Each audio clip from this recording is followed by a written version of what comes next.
Malam itu udara terasa lembab, seperti ada kabut tipis yang menempel di kaca mobil. Jarum jam di dashboard menunjukkan pukul 11 lebih sedikit saat kami berempat melintasi jalan lintas Sumatera. Jalanan itu panjang, sepi, dan nyaris tanpa penerangan. Hanya ada cahaya lampu mobil kami yang menembus kegelapan, memantul samar ke pepohonan yang tumbuh rapat di sisi kanan dan kiri jalan. Aku duduk di kursi sopir, berusaha fokus pada jalanan yang lurus tak berujung itu, sementara Rio duduk di sebelahku, sesekali menghisap rokoknya dengan santai, seakan tidak ada yang perlu dikhawatirkan. Katanya jalan lintas ini angker banget, loh. Banyak cerita horor tentang orang yang tidak pernah sampai rumah setelah lewat sini, kata Rio tiba-tiba, suaranya terdengar ringan, tapi entah kenapa membuat perutku terasa dingin. Aku meliriknya sebentar lalu nyinggir, mencoba menutupi rasa nggak enak di hati. Udahlah, jangan bahas yang aneh-aneh. Kita kan cuma lewat, lagi pula, cerita orang kan suka dilebih-lebihin. Dari kursi belakang, Tika, satu-satunya perempuan di mobil kami, ikut nimbrung. Suaranya pelan, tapi jelas terdengar di tengah sunyi malam. Api katanya ada papan peringatan di sini jangan berhenti setelah maghrib. Kamu tadi nggak lihat, ya? Aku sempat mengingat-ingat, lalu mengangguk. Iya, tadi aku lihat ada papan kayu tua. Tulisannya gede banget jangan berhenti di jalan ini setelah maghrib. Aku kira cuma buat nakut-nakutin aja, biar orang gak sembarangan berhenti. Bulu kuduku meremang lagi saat mengucapkannya. Aku berusaha fokus kembali ke jalan, tapi jujur saja, rasa was-was itu mulai menguasai pikiranku. Jalan yang kami lewati seakan tidak ada habisnya. Pepohonan di pinggir jalan terlihat sama semua, gelap, rimbun, dan menutup pandangan. Seolah-olah kami sedang berjalan di tempat yang sama, hanya saja dengan bayangan berbeda setiap kali lampu mobil menyapu pepohonan itu. Rian, yang duduk di sebelah Tika, tiba-tiba bersuara. Gue pernah dengar cerita, katanya kalau berhenti di jalan ini suka ada perempuan yang minta tumpangan. Orang-orang yang nolongin, katanya nggak pernah sampai tujuan. Rio langsung menimpali dengan tawa kecil. Ah, itu mah cerita lama, urban legende doan. Jangan percaya, dia menghembuskan asap rokok keluar jendela, tapi aku bisa melihat dari matanya, dia juga sebenarnya tidak setenang yang ia tunjukkan. Aku menelan ludah. Entah kenapa, meski aku berusaha keras untuk nggak kepikiran, kata-kata Rian itu terus terngiang-ngiang. Jalanan semakin sunyi, dan suara jangkrik yang biasanya terdengar di pedesaan pun seakan hilang. Yang terdengar hanya deru mesin mobil dan detak jantungku sendiri. Sepanjang perjalanan, aku merasa ada yang aneh. Lampu mobil sesekali meredup, lalu terang kembali. Dan setiap kali cahaya itu redup, aku merasa seperti ada bayangan hitam bergerak cepat di antara pepohonan, mengikuti mobil kami. Aku mencoba mengabaikannya, tapi mataku refleks terus melirik kaca spion, berharap tidak melihat apa-apa. Tiba-tiba, Rio menepuk pundakku. Lihat dah, itu apa di depan? Katanya pelan, aku langsung menajamkan pandangan. Di kejauhan, di tengah jalan yang lurus itu, aku melihat sesuatu. Seperti ada sosok berdiri diam, samar-samar terlihat oleh sorot lampu mobil. Tubuhnya kecil, mungkin anak-anak, atau bisa juga orang dewasa yang membungkuk. Aku otomatis memperlambat laju mobil. Jangan berhenti, suara Tika terdengar jelas, penuh ketakutan. Serius, jangan berhenti, gas aja terus. Aku menelan ludah. Jarak kami semakin dekat. Sosok itu kini terlihat lebih jelas, rambut panjangnya menutupi wajah, bajunya lusuh, warnanya putih kotor, seperti habis tergulung tanah. Sosok itu berdiri kaku di tengah jalan, seakan sengaja menunggu kami. Jantungku berdetak kencang, tapi aku memutuskan untuk menuruti kata Tika. Aku injak gas lebih dalam, mobil melaju cepat, dan tepat saat kami hampir menabrak sosok itu brake. Tiba-tiba jalan di depan kosong, tidak ada siapapun. Ya Allah, Tika menutup wajahnya dengan kedua tangan. Tadi aku lihat jelas banget, ada orang di jalan. Rian terdiam, wajahnya pucat, Rio pun tak banyak bicara. Aku sendiri hanya bisa berusaha tenang, meski tanganku yang menggenggam setir terasa dingin dan basah oleh keringat. Kami melanjutkan perjalanan tanpa suara. Jalanan terasa semakin panjang dan menyesatkan. Anehnya, meski aku sudah melaju cukup kencang, rasanya kami tidak kunjung sampai ke kota berikutnya. Seolah-olah mobil kami hanya berputar-putar di jalan yang sama. Rio akhirnya memecah keheningan. Lo pada sadar nggak? Dari tadi nggak ada satupun mobil lain yang lewat. Nggak ada motor, nggak ada truk, nggak ada apa-apa. Padahal biasanya jalan lintas kayak gini ramai sama kendaraan malam. Aku tersentak. Benar juga, jalan lintas Sumatera seharusnya ramai dilalui truk-truk besar yang angkut barang, bahkan di tengah malam sekalipun. Tapi entah kenapa, malam itu hanya kami satu-satunya yang lewat. Suasana di dalam mobil jadi makin mencekam. Tika mulai menggenggam tasnya erat-erat, seperti mencari pegangan. Rian sibuk menunduk, pura-pura tidur, padahal aku tahu dia juga takut setengah mati. Sementara Rio, aku lihat dari ekor mataku, dia sudah mematikan rokoknya sejak tadi dan menatap kosong keluar jendela. Aku kembali melirik papan kayu tua yang tadi kami lewati. Entah kenapa, papan itu muncul lagi di pinggir jalan dengan tulisan yang sama. Jangan berhenti di jalan ini setelah maghrib. Keringat dingin mengalir di pelipisku. Aku yakin sekali tadi kami sudah melewati papan itu puluhan menit lalu. Kenapa sekarang ada lagi di depan kami? Apa kami sebenarnya masih berada di tempat yang sama? Aku menghela napas panjang, mencoba menenangkan diri. Tenang, sebentar lagi juga sampai, kataku pelan, meski aku sendiri tidak yakin. Dalam hati, aku merasa ada yang salah dengan perjalanan ini. Jalan lintas Sumatera malam itu seakan sedang menelan kami hidup-hidup. Dan saat itu juga, aku sadar larangan di papan kayu tadi bukan sekadar tulisan. Itu peringatan, sesuatu yang seharusnya kami patuhi, tapi sudah terlambat untuk kembali.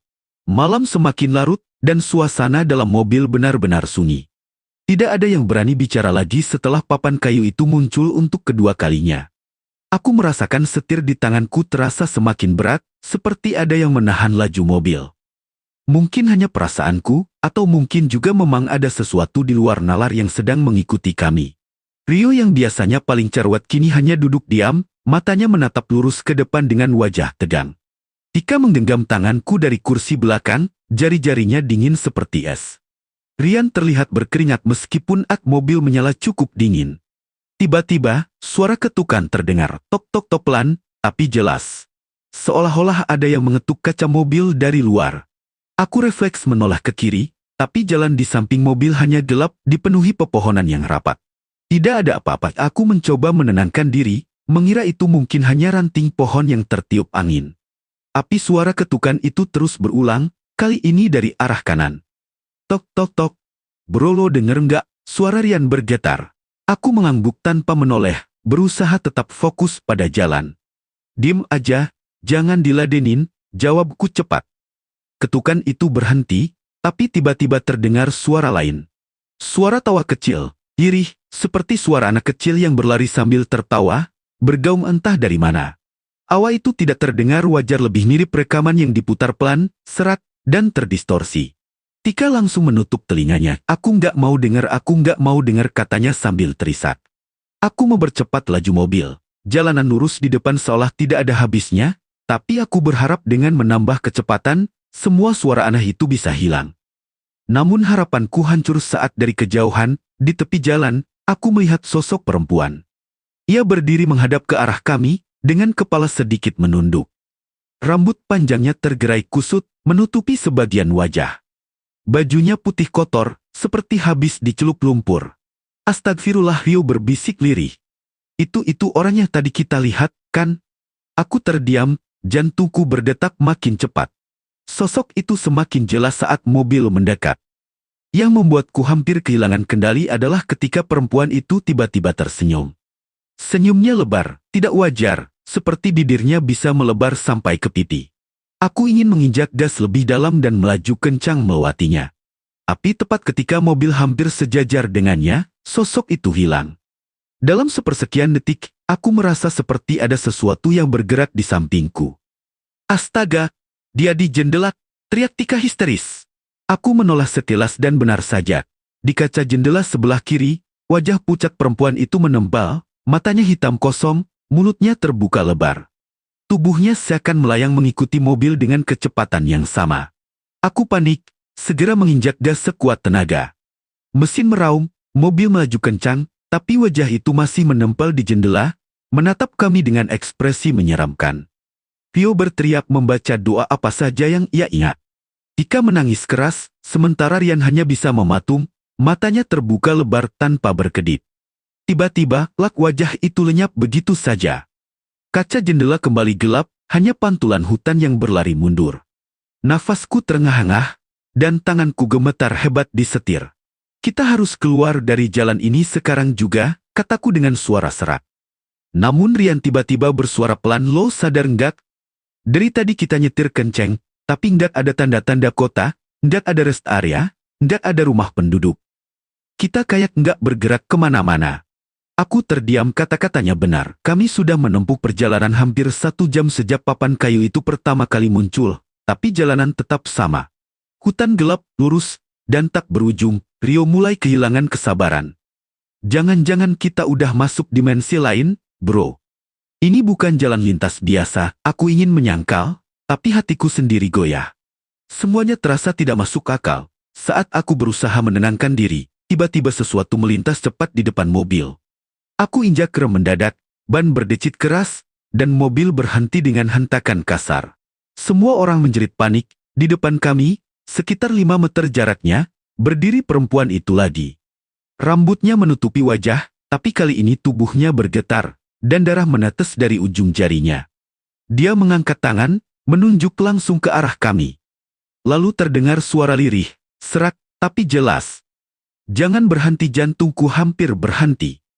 Kata-kata itu bukan terdengar dari mulutnya. Suara itu justru bergema di dalam kepalaku, seolah-olah dia berbicara langsung ke dalam pikiranku. Tanpa pikir panjang, aku injak gas lagi. Mobil melaju kencang, menembus kegelapan, meninggalkan sosok itu di belakang. Tapi dalam kaca spion, aku masih bisa melihat tubuhnya berdiri tegak, semakin mengecil seiring mobil menjauh, tapi tetap menatap kami. Suasana dalam mobil hening, tidak ada yang berani bicara.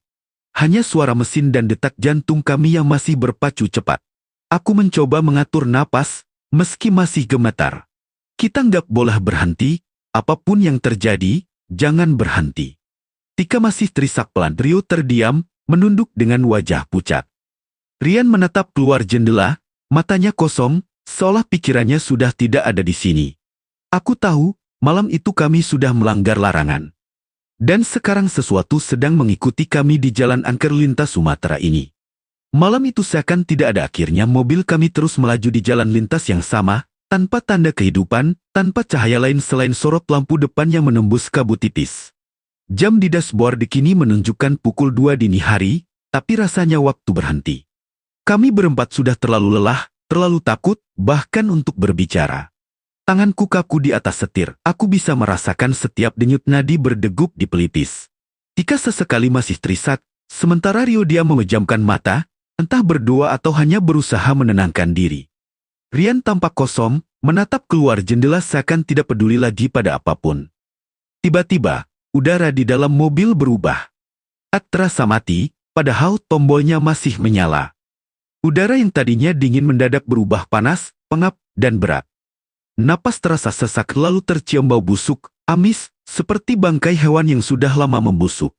Tika langsung menutup hidungnya. Astaga, baunya, suaranya nyaris tak terdengar. Aku menahan napas, mencoba tetap fokus pada jalan. Tapi kemudian terdengar suara lain, suara yang tidak mungkin datang dari dalam mobil. Suara napas berat, seperti ada seseorang yang duduk di kursi belakang, tepat di antara Rian dan Tika. Pelan-pelan aku menoleh lewat spion tengah. Jantungku seakan berhenti saat melihat bayangan hitam duduk di jok belakang. Rambut panjang kusut menutupi wajahnya, tubuhnya bungkuk, dan tangannya menjulur ke depan, nyaris menyentuh bahu Rian. Aku langsung berpaling, mataku kembali ke jalan. Keringat dingin bercucuran. Jangan nengok ke belakang, bisikku pelan, hampir tanpa suara. Tapi terlambat, Rian yang duduk di sebelah bayangan itu refleks menoleh. Tiba-tiba dia menjerit keras, suaranya memecah keheningan.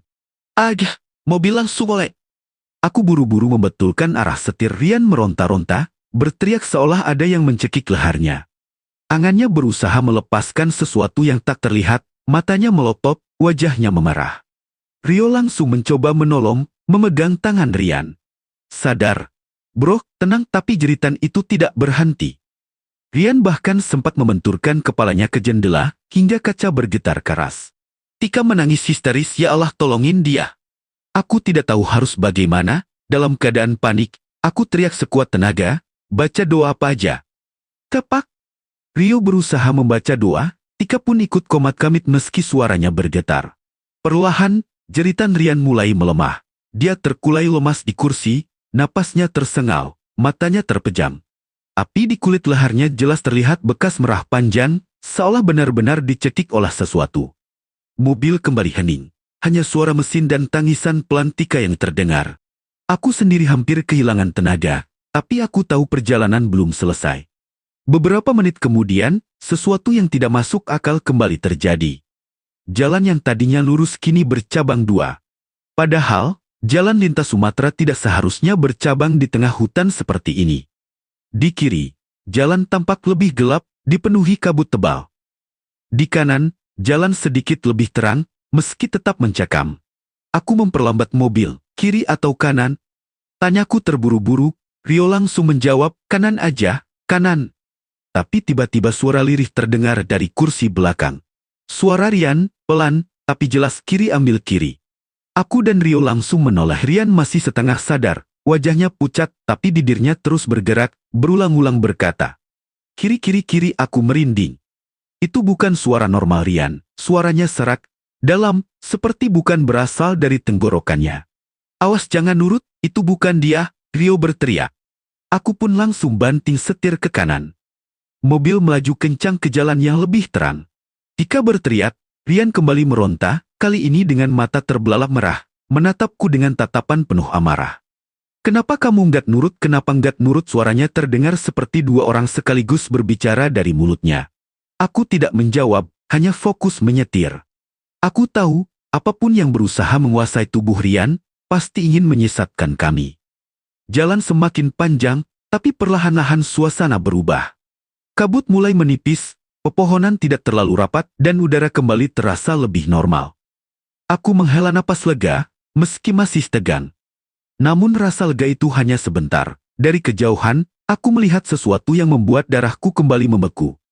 Ada sebuah jembatan tua, kayunya lapuk, sebagian papan terlihat berlubang. Untuk bisa keluar dari jalan ini, sepertinya kami harus menyeberangi jembatan itu. Aku memperlambat mobil. Ya Allah, bisa nggak ya mobil kita lewat situ? Rio menatap jembatan itu dengan wajah pucat. Kalau kita berhenti di sini, kita habis. Kita nggak punya pilihan. Aku menggertakkan gigi, lalu perlahan menginjak gas. Mobil merayap masuk ke jembatan kayu, berderit keras di bawah ban. Terdengar seperti suara tulang yang retak. Tika menutup mata, Rio menggenggam dashboard, sementara Rian kembali pingsan.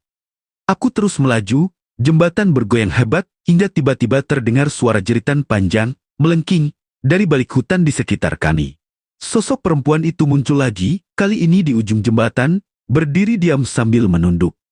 Aku hampir kehilangan kendali, tapi tepat sebelum mobil sampai di hadapannya, sosok itu perlahan memudar, lenyap terbawa angin. Jembatan berderit sekali lagi, lalu akhirnya kami berhasil menyeberang. Dan untuk pertama kalinya malam itu, aku melihat cahaya lampu-lampu rumah dari kejauhan. Jalanan mulai bercabang ke arah desa kecil. Aku menghentikan mobil di depan warung yang sudah buka dini hari. Nafas kami semua masih terengah. Pemilik warung, seorang bapak tua, menatap kami dengan wajah terkejut. Kalian semalam lewat jalan itu, ya? Tanyanya, aku hanya bisa mengangguk pelan. Bapak itu menghela napas panjang. Syukurlah kalian masih hidup. Banyak yang gak pernah sampai setelah berhenti di sana. Jalan itu bukan untuk manusia. Setelah maghrib, aku dan teman-temanku saling berpandangan, wajah kami pucat, tubuh gemetar. Malam itu, kami sadar satu halaman larangan di papan kayu itu bukan sekadar tulisan. Itu adalah peringatan nyata, dan kami telah merasakan sendiri akibatnya. Sejak hari itu, aku bersumpah aku tidak akan pernah lagi berhenti di jalan angker lintas Sumatera, apapun yang terjadi.